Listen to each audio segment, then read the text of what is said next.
Back in 1944 in Warsaw, one day 2 SS officers came up to my house and told us that we have to evacuate immediately our home. So we did, and we got to ghetto named named Davidovich. Few days later in the ghetto, I've seen some kids that were under 16. 10 days later, they told us that we have to go by train to somewhere. So we did. It took us 72 hours. It took us 72 hours to get there. The ride was pretty crowded. I remember I was hungry. All I had was non-kosher salami. And you know what? I grabbed a bite, even though I shouldn't. My father saw me, he caught me, and he was pretty angry at me. He told me that I should never forget that I'm Jewish, that I should never lose faith in our cause. When we got there, not everybody got off the train. For some people, stayed there. Later on, I've seen some soldiers with black boots and dogs. I was standing in this line, in very long line with my father. He was holding my hand the entire way. I remember it smelled horrible. I never understood what happened with all the smoke that came up from the chimney. And how come does it smell so bad? When I got to the head of the line, I met Dr. Mengele. He never said a word. He just held a stick and pointed left or right. He sentenced me right to life, and my mother to the left. After he pointed me right, I looked back to see which way he'll tell my father to go.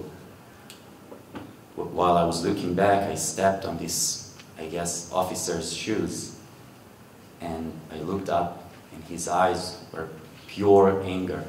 I started to run away towards the gate. It had a sign above it, I remember, and the officer pulled his gun and just started to shoot right over at me. Later on, I realized that he never shot at me. Actually, he was shooting towards the fence for some other kids' fathers tried to grab it. And you know what, this electric fence, that could have been one of the two. That could have been one's worst nightmare or one's savior. I remember in my second day in Birkenau, we've seen a daughter and a mother. They spotted one another from across the fence, from the two sides of the fence. The mother approached to her daughter, and they both got into the death zone, which no one was ever allowed to go near to. An SS guard spotted them and yelled that they have to go out immediately from the death zone that's around the fence. They spared another sentence to one another, but he spared no minutes and shot the daughter. The daughter fell down as her mother tried to help her. She just ran towards her, by mistake touched the electric fence and got electrocuted on the spot.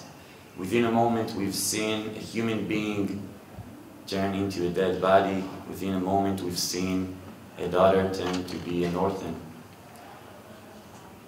The smoke came out of the mother's mouth, and the daughter, who bled to death, still managed to see her mother die in front of her. Over the next few days, they shaved us all over the place. They shaved my father, they shaved me. A few days after, they gave us signs, tattoos, if you will. Mine was 9344. A few days afterwards, they took me to another camp named Evolgenal, just a little bit above Auschwitz, north. My father was ill, so they said they're going to take him to a special hospital. I never seen him since. Over the past few months, I worked with other kids, 700 meters underground. I remember one day, while I was working outside of camp, I've seen this dog. It was the SS hounds, one of the SS hounds. And he had lots of food, and I was pretty hungry. So I approached that dog, but he started barking at me. The day afterwards, I tried to approach again, and he could resist my presence.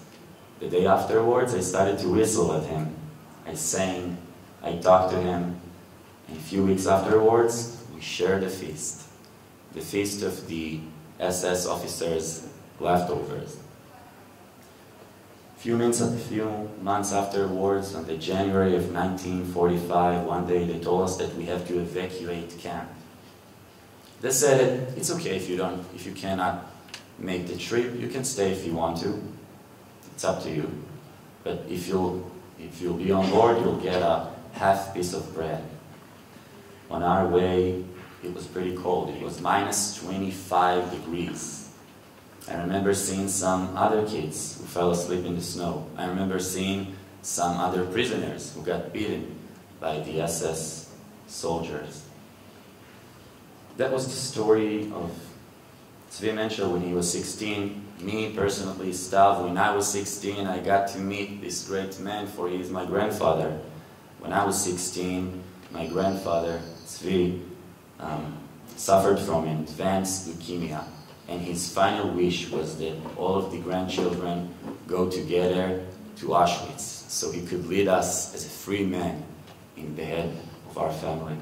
While we were on the plane, I got panic attack, pretty serious one. So I ran away, and my grandfather sat in this front row, and he looked at me and he told me, he asked me specifically not to leave the plane. He looked me in the eyes and he actually said, he called my name and said, "Stop, I'm asking you not to do it." But I did it anyway. I ran away, and I left everybody over there. They went to Auschwitz. I sat alone in my home for 5 days. Over the past 5 days, they kicked me out of high school. I wasn't that much of a student. History repeats itself, I guess. Thank you. And right there, at the very same moment, I made a decision that I'll be worthy one day to call myself my grandfather's grandson. Later on, I drafted to a special force, fought in 2014, as you might know. I lost a friend who had treated, and he died in my bare hands, day 9 of the Sakravit, if you know the story. I founded a charity organization, Toldo, which helps Holocaust survivors, and just 3 months ago, I had the pleasure of meeting Yulia and Edna's colleague, Rafael, the guy in the white button shirt with Minister and 94-year-old Holocaust survivor Dov. I got scholarship, actually too, for my grades and my volunteering stuff here, for I'm trying to... Avi, I really like it when you say that you try to להמשיך את הדרך של סבא שלך. I'm trying to do the very same thing. For my grandfather raised actually many volunteering projects, and if I can leave with anything for conclusion, let me leave you with this. At the lowest point in our lives, we have a choice to make, and it's never too late to make it. Thank you very much.